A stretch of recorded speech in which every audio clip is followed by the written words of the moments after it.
La prestation compensatoire est une prestation généralement payée sous forme de rente destinée à compenser, autant que possible, la disparité que crée la rupture du mariage dans les conditions de vie respectives des époux. Celle-ci est totalement indépendante de la cause du divorce et la plupart du temps forfaitaire, et il est rare que le juge décide d'en réviser le montant. Dans les divorces par consentement mutuel, les époux sont libres d'attribuer ou non une telle compensation à l'un d'eux.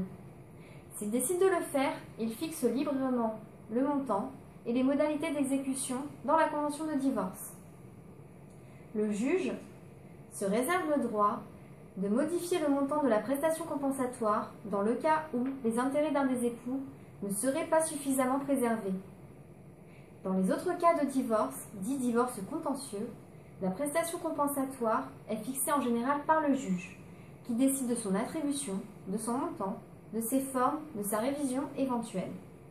Mais les époux pourront tout à fait la déterminer eux-mêmes par une convention soumise à l'homologation du juge, qui, comme c'est le cas dans le cadre d'un divorce par consentement mutuel, sera fixée dans les modalités d'application de la prestation.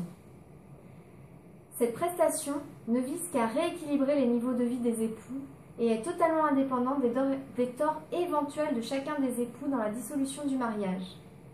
S'agissant du montant de la prestation compensatoire, ici, tout dépend du mode de divorce choisi. Dans le cadre d'un divorce par consentement mutuel, ce sont les époux qui décident librement d'insérer ou non une telle prestation dans la convention de divorce et d'en fixer son montant. Le juge vérifiera alors si la prestation établie protège bien les intérêts de chacun des époux et permet de rééquilibrer leur niveau de vie. Dans un divorce contentieux, seul le juge sera décideur de l'octroi d'une telle prestation et qui, le cas échéant, fixera son montant en tenant compte de la situation au moment du divorce et de l'évolution de celle-ci dans un avenir prévisible. Il y a un certain nombre d'éléments qui pourront être pris en compte, comme l'âge des époux, leur état de santé ou encore leurs revenus. S'agissant de la forme de la prestation compensatoire, en principe, la prestation compensatoire est attribuée par un capital qui peut être versé sous forme d'argent ou de biens mobiliers ou immobiliers.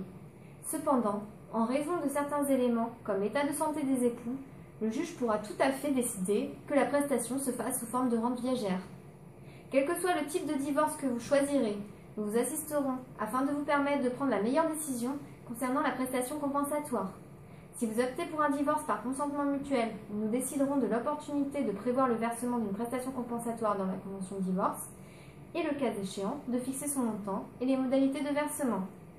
Dans le cas d'un divorce contentieux, nous nous efforcerons au mieux d'anticiper la décision du juge en tenant compte des critères propres à votre situation. Nous nous tenons à votre disposition et nous mettrons toutes nos compétences pour vous donner de plus amples informations et vous aider au mieux dans votre procédure de divorce.